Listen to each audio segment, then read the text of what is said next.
Hoje vamos falar sobre medidas de associação em epidemiologia, que são as que são mais frequentemente utilizadas para resumir estudos onde a gente quer identificar ou estimar, quantificar a relação entre uma variável independente, uma exposição, e um desfecho de interesse em saúde. Então, esse é um tema bem importante, em geral, para resumir o resultado de pesquisas em epidemiologia, particularmente aquelas que querem estabelecer evidência para suportar inferências de causalidade.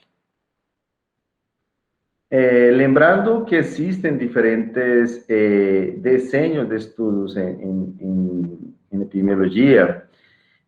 Aqui eu apresento uma tabela resumindo um pouco as principais desenhos, dependendo de se a unidade de análise são grupos ou indivíduos, né? A gente vai ver durante a disciplina que tem estudos observacionais, estudos experimentais, né? E dependendo de se a unidade de análise são indivíduos ou pessoas, temos diferentes desenhos. Por exemplo, temos estudos ecológicos, que são estudos observacionais que comparam populações, comparam grupos, né? Podem ter um propósito descritivo para saber, por exemplo, qual a frequência de um problema em uma outra população, ou analítico, quando avalia alguns fatores, por exemplo, fatores ambientais, e sua relação com alguma incidência, né? ou uma taxa de algum evento. Quando o desenho é experimental e randomiza, por exemplo, cluster ou populações, a gente chama esse estudo de desenho de ensaio comunitário, né? E é um estudo com propósito analítico, geralmente avaliar alguma intervenção no âmbito coletivo sobre um evento em saúde. Já nos estudos observacionais, a gente tem estudos descritivos, como série de casos, e outros estudos que podem incluir um componente analítico, como o estudo de corte transversal, para medir a prevalência de um problema de saúde ou dos seus determinantes. Os estudos de casos e controles, que comparam grupos definidos segundo a presença ou ausência de alguma doença. Estudos de coorte, que pretendem avaliar a incidência em grupos de pessoas definidas segundo alguma exposição. E também temos estudos experimentais, onde se randomizam indivíduos, conhecidos como ensaios clínicos, que pretendem avaliar qual é o efeito de uma intervenção sobre algum desfecho em saúde. Para entender as medidas de associação, né, as principais, ou o melhor desenho, né, para representá-las é um estudo de coorte, né?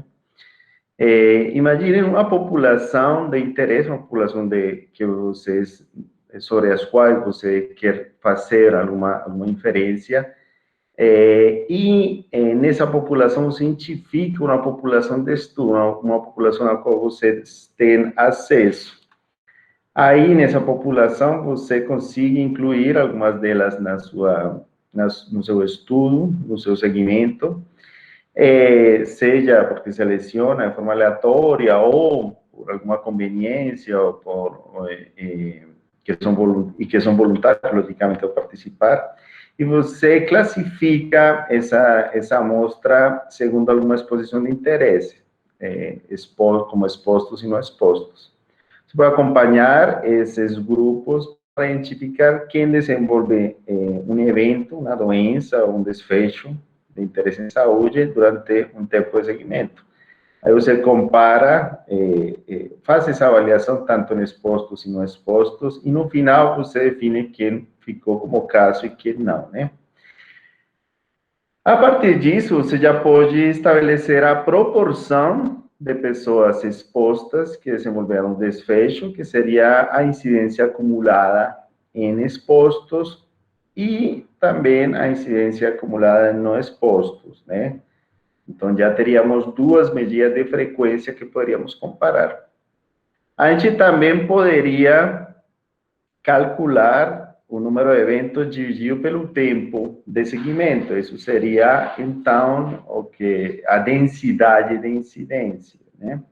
Ou também conhecida como taxa de incidência. No entanto, alguns pesquisadores diferenciam a densidade de incidência da taxa de incidência porque a taxa utilizam mais quando o denominador é populacional.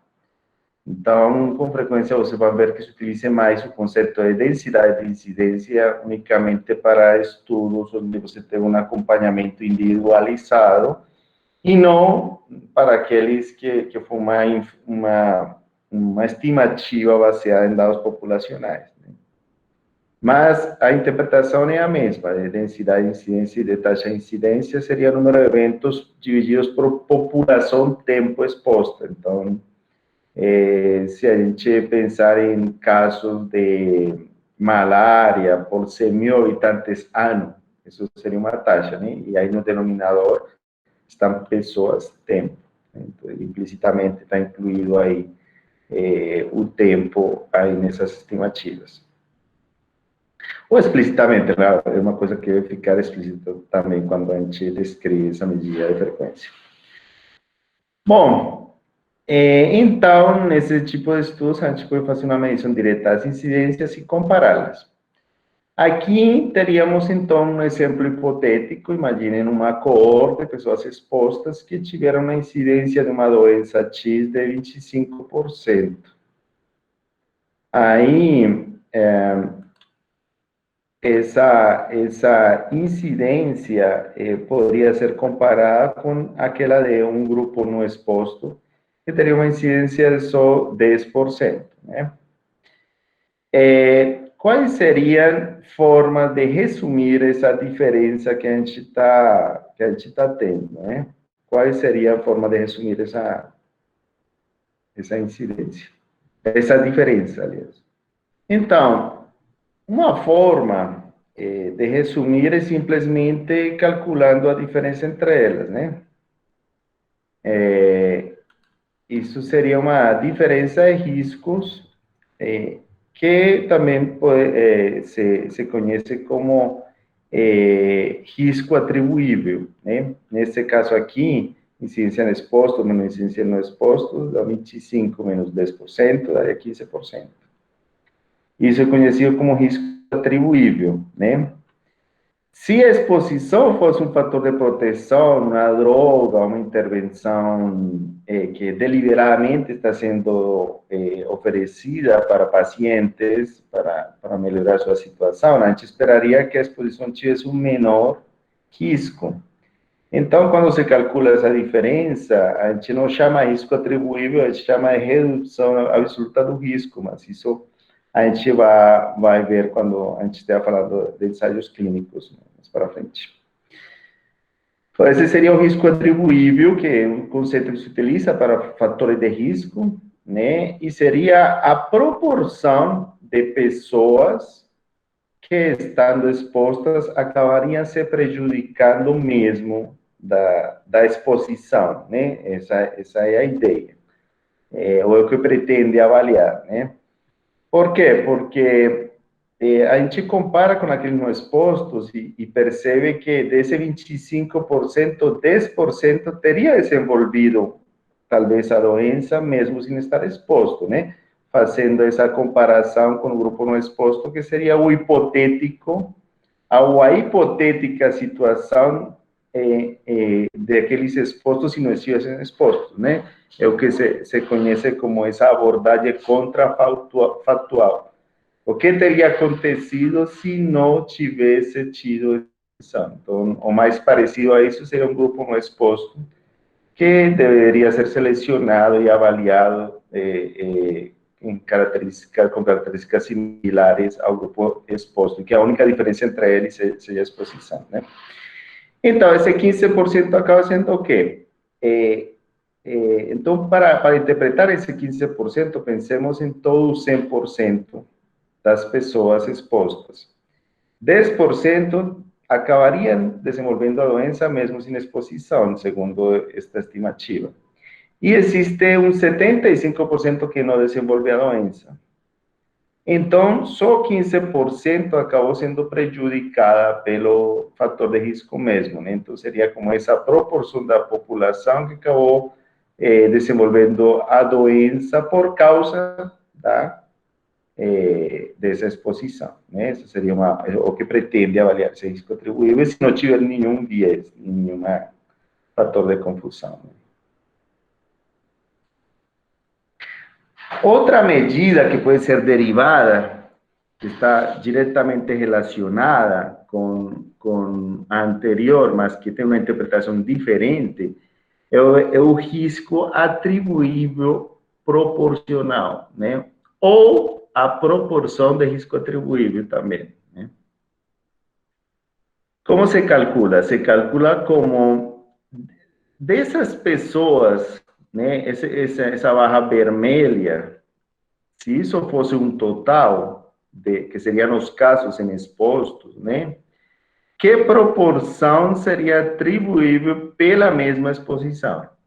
Então, para isso, a gente calcula o risco atribuível, que seria 1 menos, quer dizer, incidência em expostos menos incidência em expostos, 15%, e dividido pelo 25%, que seria a incidência total em pessoas expostas, né?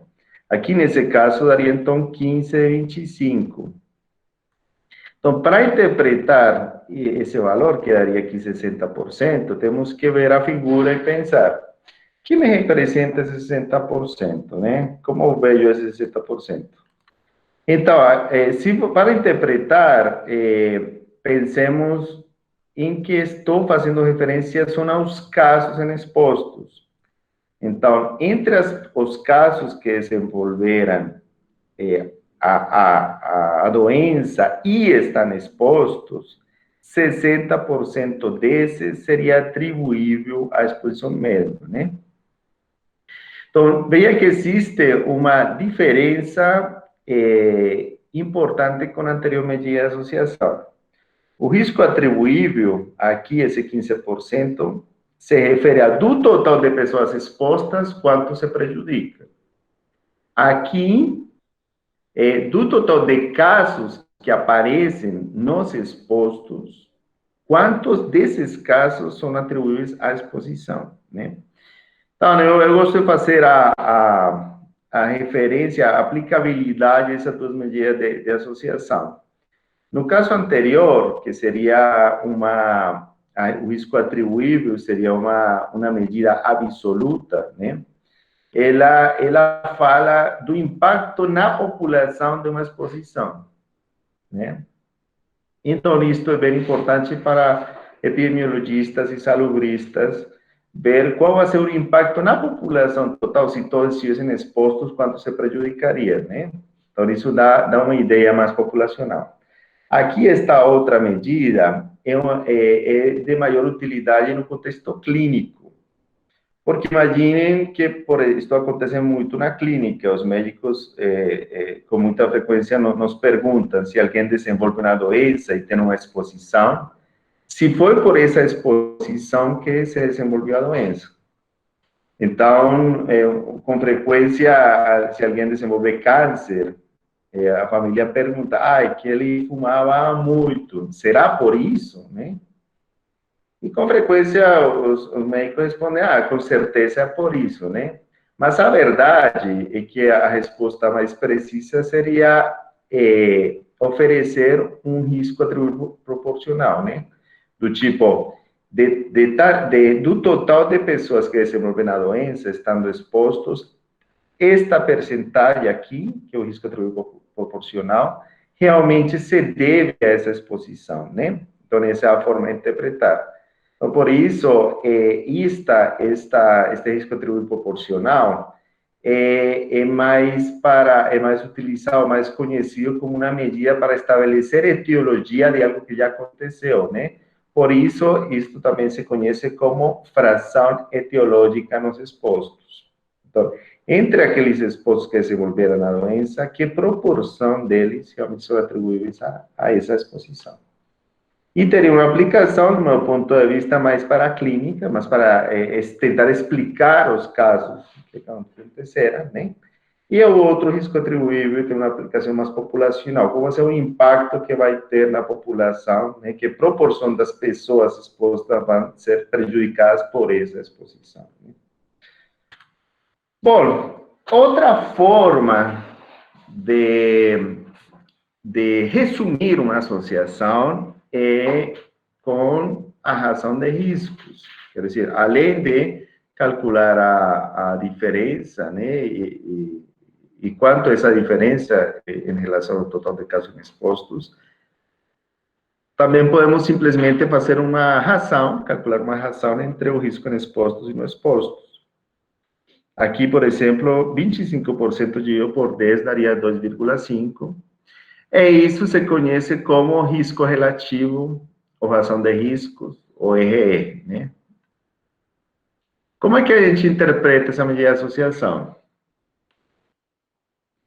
Tem várias formas de interpretar e, com frequência, essa medida de associação é interpretada de forma errada. Então, prestem muita atenção para que, quando vocês escrevam seus manuscritos, seus artigos, vocês interpretem adequadamente.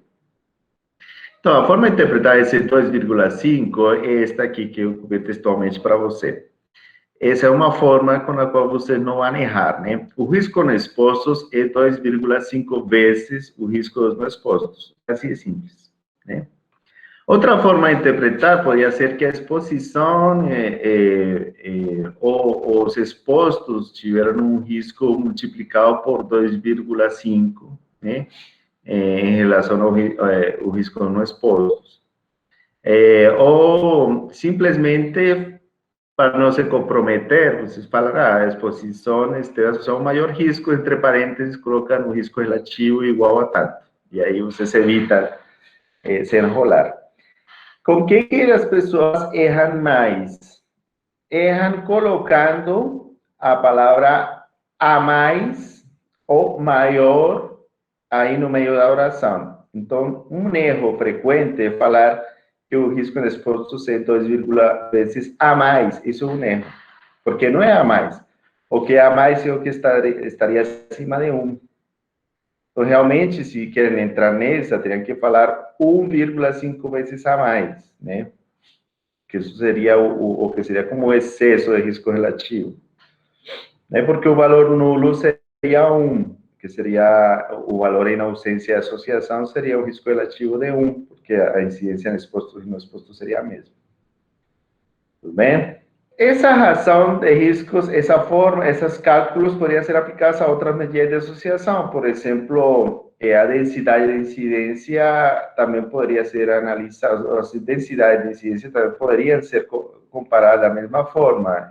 Existe a taxa atribuível, né, que seria a diferença entre as taxas, ou entre a densidade de incidência, e também existe a razão da densidade de incidência, que seria a razão do exposto e outra razão não expostos.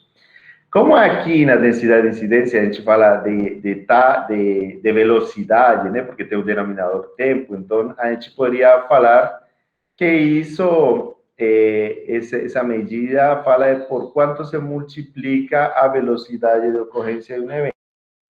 Essa seria uma forma de interpretar.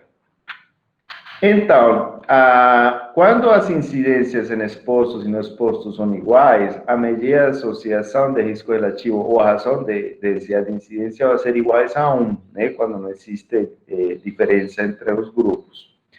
Quando essa medida de associação, o risco relativo, for maior do que 1, esse seria o resultado esperado para os fatores de risco, para os determinantes que aumentam a probabilidade do evento. A probabilidade ou a velocidade, se a gente está falando de densidade de incidência. Né? Para os fatores protetores, né, intervenções que protegem, o valor esperado seria um risco relativo menor do que 1. Né? Então, na interpretação disso, quando vocês estão discutindo seus trabalhos, evitem fazer afirmações assim, apresuradas ou em relação a que uma variável, fator de risco, fator protetor, só com estimar uma medida de associação. Vocês podem falar na discussão, se vocês encontram um risco relativo de 3, vocês podem falar, esse valor é o que a gente esperaria, né, ou é sugestivo de que a exposição poderia estar associada a um maior risco, né? Mas saibam que podem existir muitos erros, seja aleatórios ou sistemáticos, ou até confusão, né, nessas estimativas. Então, sempre tenham bastante precaução na interpretação disso.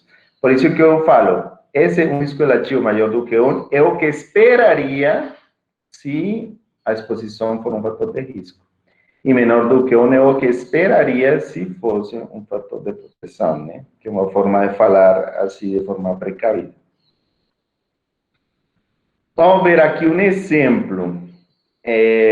Um exemplo baseado numa publicação que saiu faz alguns anos, que eu acho bem interessante.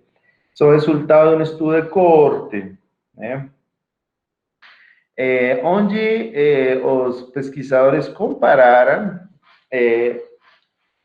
a taxa de incidência de mortalidade, de morte, né, que seria a mortalidade, em um grupo de pessoas que foram seguidas no tempo. Então, eles acumularam uma grande quantidade de tempo e compararam, segundo esta exposição do consumo de nozes, né? Aí compararam aqueles que nunca tinham consumido, nunca consumiam, aqueles que consumiam com muita frequência, né? Aí acumularam uma quantidade de pessoas ano importante, né? Que seria a somatória dos tempos contribuídos por cada um dos participantes. Aqui teríamos as mortes e com isso podemos calcular as taxas de incidência ou a densidade de incidência dividindo as mortes pelo tempo de seguimento somado por todas as pessoas, né? Aí vocês poderiam ter uma olhada nesse artigo, que é bem interessante, onde foi calcular o seguinte, então a densidade de incidência, que seria de morte, né, de mortalidade, seria, no grupo que nunca consome nozes, foi de 9,97, quase 10. 10 mortes por 1.000 pessoas ano, cada 1.000 pessoas ano. Já que eles se consumiam com frequência, essa taxa foi de 8,83, né? Então, uma taxa menor. E de que forma poderíamos resumir essa diferença? Podíamos calcular talvez uma diferença, né? Que daria algo bem pequeno, né? Talvez um pouco mais de uma morte por cada 1.000 pessoas ano de diferença, né? Mas também calculando a razão entre essas taxas. Então, a razão da incidência aqui daria 0,89. Quando essa medida de associação, baseada em razão, como risco relativo ou razão da incidência, for menor do que 1, a gente tende a interpretar como 1 menos o risco relativo ou menos a razão da incidência, que nesse caso seria 11% a menos, né?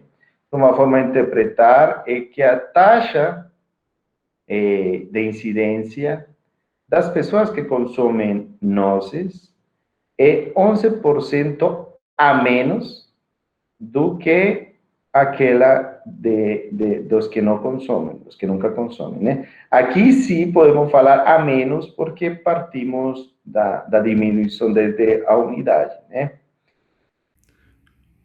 Bom, então, resumindo e complementando alguns conceitos, quando estamos comparando uma incidência em expostos contra uma incidência em não expostos, podemos calcular o risco relativo, que seria simplesmente a razão entre elas, né? Isto aplica também quando queremos comparar taxas de incidência, podemos também calcular a razão de taxas, né? E se interpreta um pouco diferente, porque aqui estamos falando de por quanto se multiplica o risco acumulado, né? E na razão de taxas falamos de velocidade, mas são medidas análogas. Nas situações em que a incidência em expostos é superior à incidência em não expostos, que é o que esperamos quando a exposição é um fator de risco, então podemos calcular a diferença entre estas incidências, que seria o risco atribuível, que seria a proporção de pessoas expostas que se acabaram prejudicando pelo fato, né, ou de forma atribuível a essa exposição. Nessa mesma situação, podemos calcular o risco atribuível proporcional, também chamada fração etiológica, que é simplesmente essa diferença, né, o risco atribuível dividido pela incidência nos expostos. Agora, numa outra situação, quando a incidência em expostos é menor do que aquela em não expostos, esse seria um resultado esperado quando a exposição é um fator de proteção. Nessa situação, a gente pode calcular também uma diferença, mas aqui nesse caso a gente tem como referência a incidência nos não expostos, né? Menos a incidência nos expostos. A gente invertiria para ter uma diferença absoluta, né? Aí a gente chama isso agora de redução absoluta do risco, né? E a gente também poderia expressar isso em termos relativos em relação ao risco de base. Então, nesse caso, podemos calcular, né, uma proporção dessa redução do risco. Calcularíamos com esta fórmula. Seria a redução absoluta do risco dividido pela incidência no grupo não exposto. Isso se chamaria redução relativa do risco ou redução do risco relativo. Podemos demonstrar que isto é equivalente a 1 menos o risco relativo. Então, imaginemos um exemplo. Imaginem que uma intervenção ou um fator protetor faz com que um grupo tenha uma incidência de 5%, né? Ou está associado com uma incidência de 5% apenas. E o grupo não exposto teria 15% de um evento, né? Nessa situação, o risco relativo seria 5 dividido por 15, então daria 1/3, né? Ou 0,33. Nesse caso, a diferença de risco seria 15 menos 5, daria 10%, né? Então, nesse caso, daria 10%.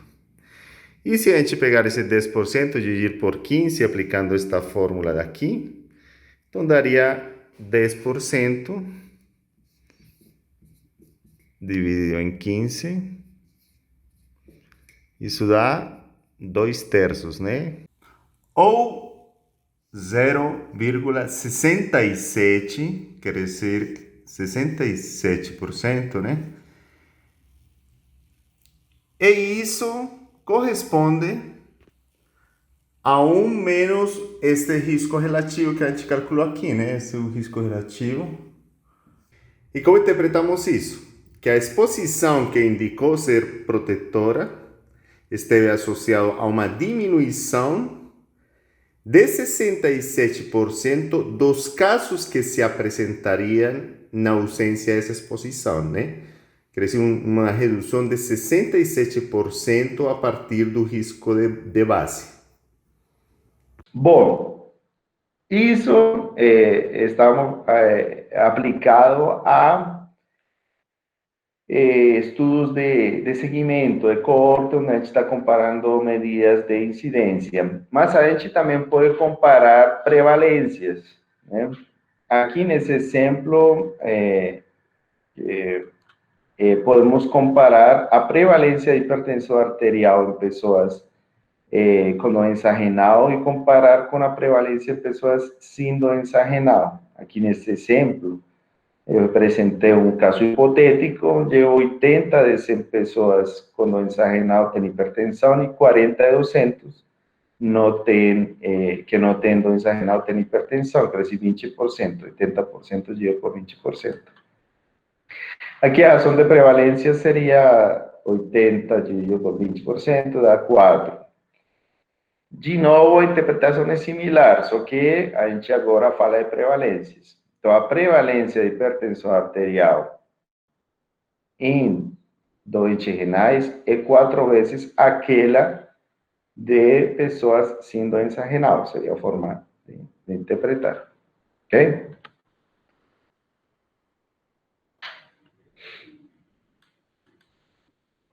Então, essa seria aqui explicitamente como seria a forma de interpretar o que eu mencionei agora, né? Mas uma coisa importante nos estudos de prevalência é que a gente não tem certeza que foi primeiro, né? Se primeiro foi a hipertensão e depois a doença, ou o contrário, porque sabemos que a hipertensão pode causar doença renal e a doença renal leva à hipertensão. Então, essa seria uma fraqueza dos estudos transversais e que é difícil saber que foi primeiro. E, portanto, a ação de prevalência, embora possa ser próxima ou estar relacionada com o risco relativo, a gente não pode interpretar como sinônimo um risco relativo, porque não sabemos aqui que foi primeiro, né? A hipertensão é uma doença, não saberíamos qual seria a exposição e qual o efeito, né? Isso é um cuidado que devemos ter com essa medida de associação baseada em dados de prevalência. Por quê? Porque a gente, nesse estudo, também poderia ter feito, comparar a frequência da doença renal segundo a hipertensão e daria um valor diferente. Então, a razão de prevalência de doença renal seria, nesse caso, 66% dividido por 11%, né, que seria analisar os dados na linha, e daria 6. Então, nesse caso, a prevalência de doença renal em hipertenso é 6 vezes a prevalência de aqueles que não têm hipertensão. Então, veja que são, com os mesmos dados, calcularíamos 2 versões da razão de prevalência, bem diferentes, e essa seria uma fraqueza, né, os estudos, uma limitação dos estudos transversais de não poder estabelecer que foi primeiro, né, e nem qual seria o risco relativo se a gente tivesse um acompanhamento de pessoas expostas e não expostas. Bom, estas seriam comentários, coloquei aqui alguns comentários importantes quando a gente compara prevalências. E aqui a relação temporal não é clara, não é possível saber qual é a exposição, qual é a doença, né? Não podemos ter certeza que uma exposição realmente precede o desfecho.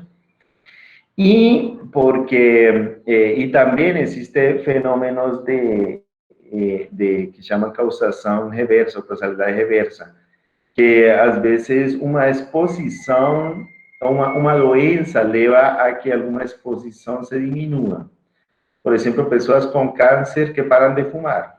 Então, você vai perguntar às pessoas com câncer se fumam e talvez vão falar que muitas pessoas que antes fumavam agora param de fumar.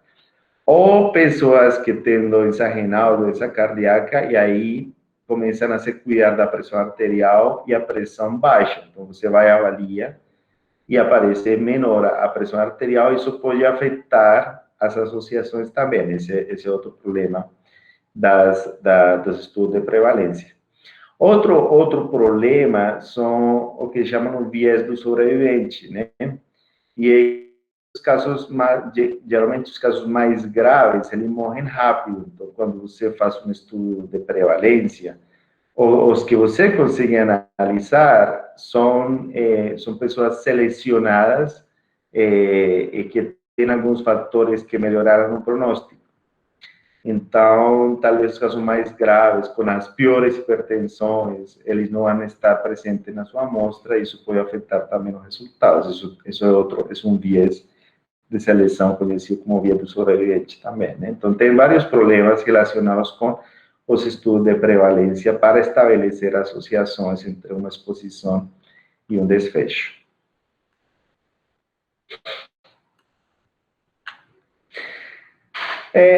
Além dessas medidas baseadas em proporções, né, como a prevalência, também temos as medidas baseadas em odds ou chances, né?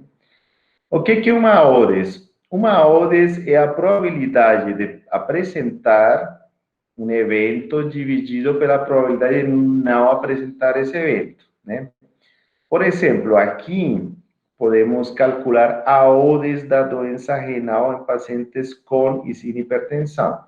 Então, seria, em cada linha, a odds seria a probabilidade de ter doença renal dividido pela probabilidade de não ter doença renal.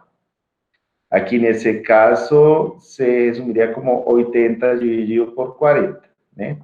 Realmente seria 80 dividido pelo total, dividido por 40 também dividido pelo total, mas simplificando daria 80 dividido por 40, nesse caso a odds de doença renal em hipertenso seria 2. Agora, a odds da doença renal em pessoas sem hipertensão seria 20 dividido por 160, o que daria 0,125, né? Essa seria a odds da doença renal em pessoas com e sem hipertensão. E seria, então, uma medida de frequência, né? É uma forma, talvez a gente não está muito acostumado a utilizar odds ou chances, né? Mas também uma forma de medir frequência, que, logicamente, é mais frequente a doença renal em hipertensos que não hipertensos, só que está em uma escala de odds e não de proporções, como a proporção de prevalência que foi calculada, né? A gente pode calcular, então, o que se conhece como os ratio ou razão de chances, que seria, então, 2 dividido por 125, e aqui daria 16, né? Lembrem que a razão de prevalência dava 6, aqui os ratio dá 16, né? Sempre os ratio vai ficar mais longe do valor nulo do que a razão de proporções, né? Por isso se fala que os ratio, embora é uma medida de associação muito utilizada na literatura, ela tende a superestimar nossa conclusão de associação, né? Ou superestimar a força da associação se a gente não sabe interpretar adequadamente essa medida, né? Agora, a forma de interpretar seria que a chance ou a odds da doença renal em hipertensos é 16 vezes a odds observada naqueles sem hipertensão arterial. Com muita frequência, os pesquisadores, quando estão redigindo os resultados das suas pesquisas, falam da probabilidade ou risco. E isso pode levar a interpretações erradas pelo que já comentei, né, de que a odds, os rates tendem a ser bem maior, né, ou a força de associação pode parecer bem maior utilizando os rates do que utilizando ações de prevalência ou riscos relativos.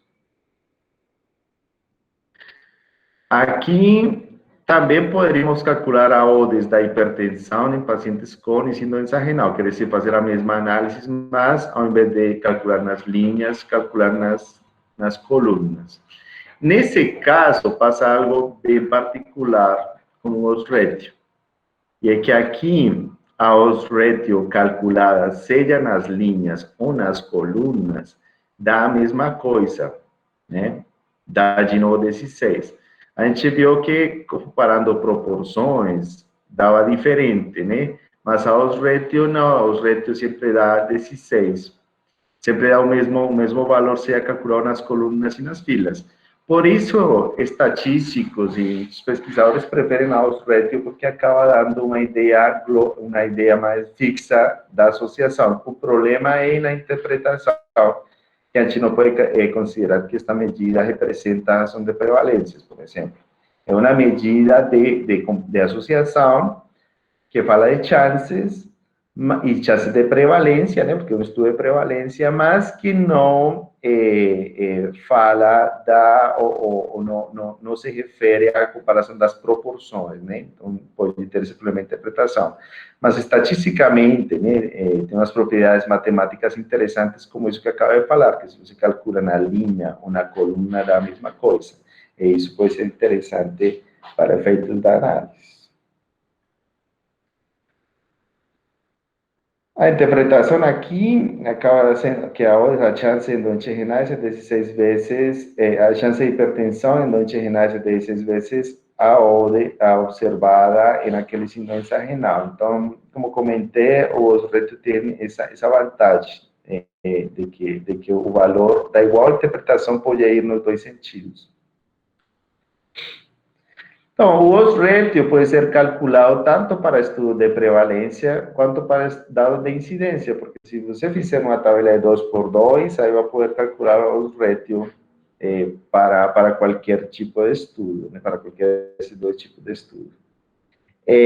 Uma particularidade do odds ratio, e que talvez pode promover muita confusão, mas que pode ser uma vantagem às vezes, e é que quando a prevalência, ou quando a frequência do desfecho for muito baixa, né, ela se tende a aparecer com um risco relativo com relação de prevalência, né? Eu já comentei que poderia sobreestimar muito a associação, isso pode acontecer, mas às vezes, quando a frequência é muito baixa, eles se parecem. Quanto baixa? Bem menos de 10%. Aí ficam parecidas as medidas de associação. Mas quando o desfecho é frequente, que nem no exemplo anterior, que teve 1/3 das pessoas tendo doença renal, por exemplo, aí nesse caso o odds ratio, a medida associada, o odds ratio vai parecer muito maior do que a razão de prevalência ou o risco relativo, uma particularidade. Vamos ver aqui um exemplo onde o risco de um evento é bem baixo. E neste exemplo hipotético, estamos comparando a incidência de alergia em pacientes que recebem penicilina, PNC, versus aqueles que recebem eritromicina, né? Neste caso, 50 de 5 mil, quer dizer, 1% dos que recebem a penicilina desenvolvem alergia, e no grupo com eritromicina, bem menos, uma percentagem menor, né? Porque tem 35 casos unicamente de mais de 8 mil, né?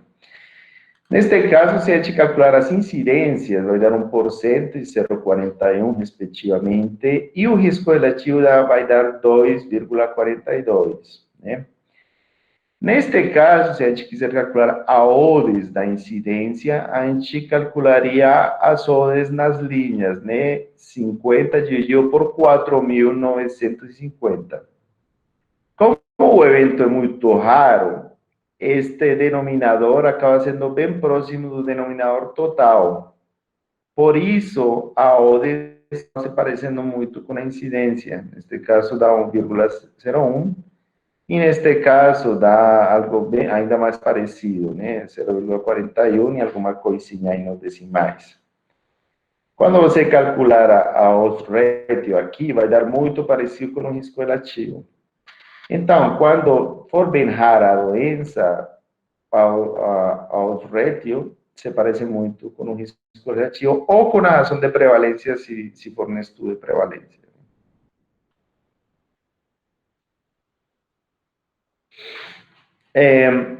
Estas medidas, seja com proporções ou com odds, são possíveis de calcular sempre que você tiver uma tabela. Para isso, tem que organizar uma tabela de contingência. Por convenção, a gente coloca os dados e com frequência utilizamos estas letras para nos referir às frequências absolutas, ou à distribuição das frequências absolutas. A gente chama de A aos eventos expostos, B aos não eventos expostos, C aos eventos não expostos, D aos não eventos não expostos, né?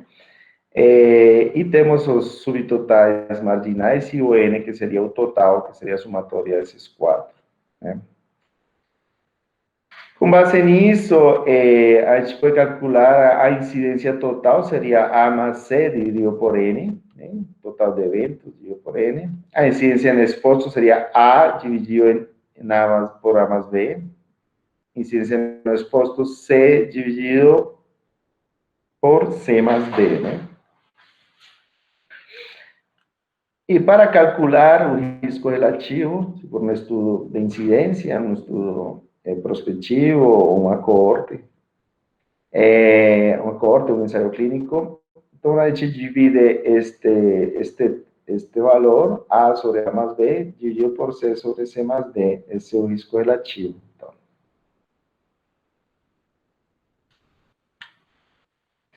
se a gente quiser calcular os rétios, a gente calcularia então as odds, de novo nas linhas, né? Vamos fazer também como a gente calculou para o risco relativo.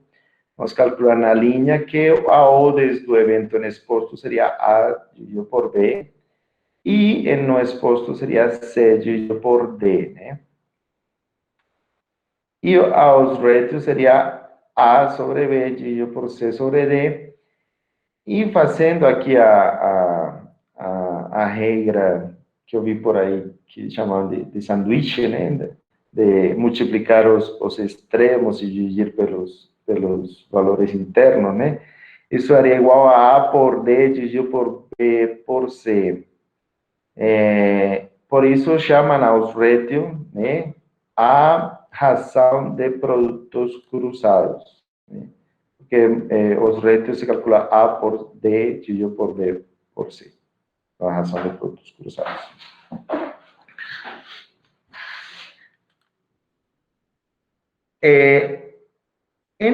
Até agora a gente falou de estudo de incidência e a comparação de proporções de prevalência.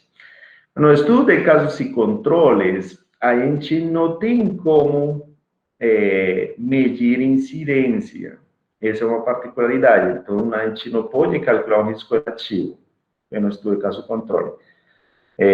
Esses estudos consistem em comparar um grupo que tem uma doença contra aqueles que não têm essa doença, para comparar, avaliar a frequência relativa da exposição. Então, nesse caso, a gente seleciona uns casos e seleciona um grupo de controles, que pode ser um controle por cada caso, ou dois controles por cada caso, ou três. Quer dizer, a gente define qual é a proporção de casos, por isso a gente não tem uma medida de incidência aí nesse grupo, né?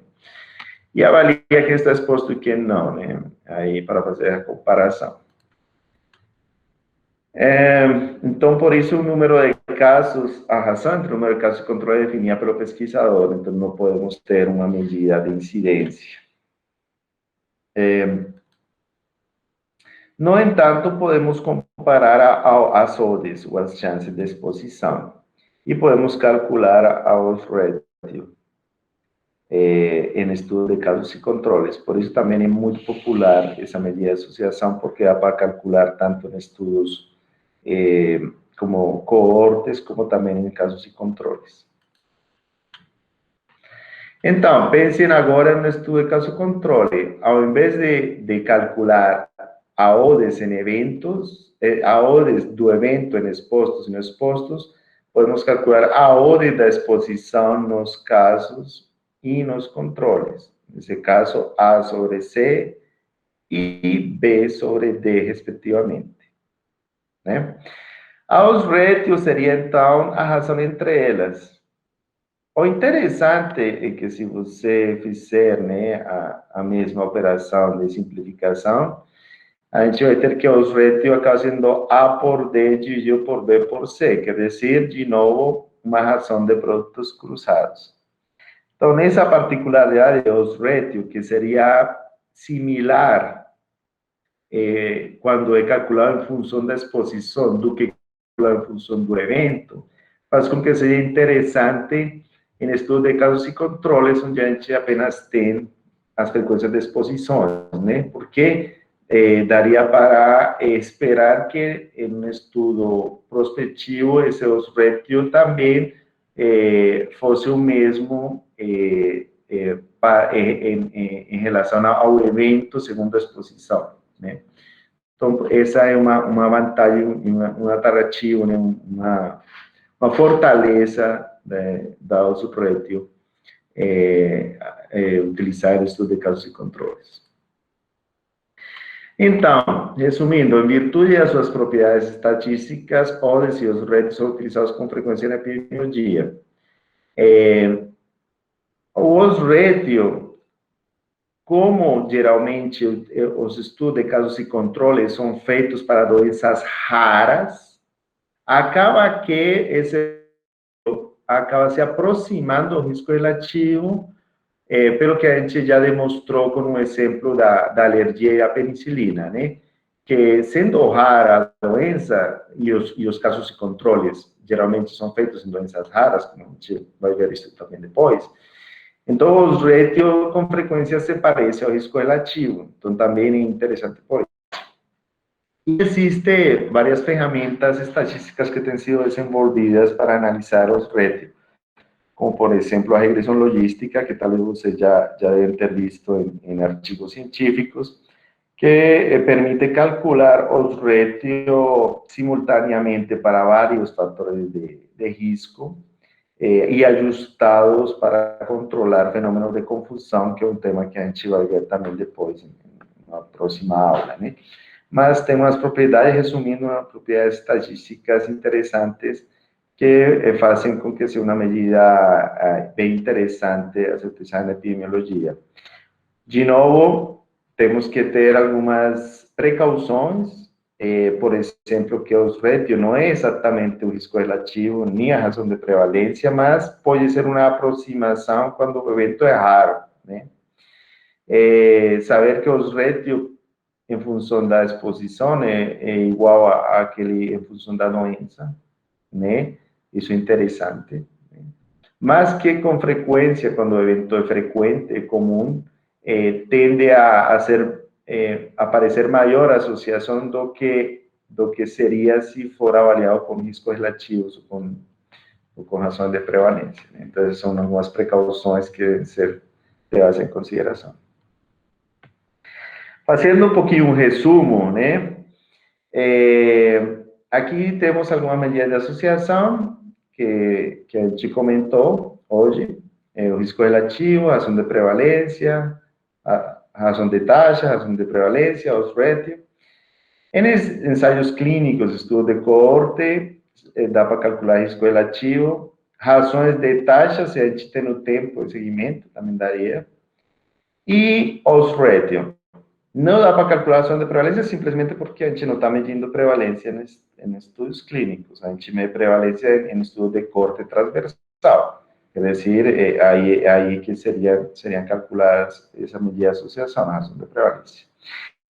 E o osrétio poderia ser calculado em todos os estudos que levem a uma tabelinha de 2x2, onde tem distribuídos os pacientes segundo exposição e evento, aí vai dar para calcular os osrétios sempre, né? Então, é algo interessante lembrar que para casos e controles essa seria a medida indicada, o osrétio, né? Estaria errado falar, por exemplo, vamos calcular um risco relativo em um estudo de casos e controles, né? Isso não faz sentido. A gente pode calcular o risco relativo de forma indireta, se conhecer a informação das incidências, mas diretamente ou a propósito de um estudo de casos e controles, não daria para calcular o risco relativo, né? Per se, esse desenho não é para isso. Isso é importante. Bom, é isso.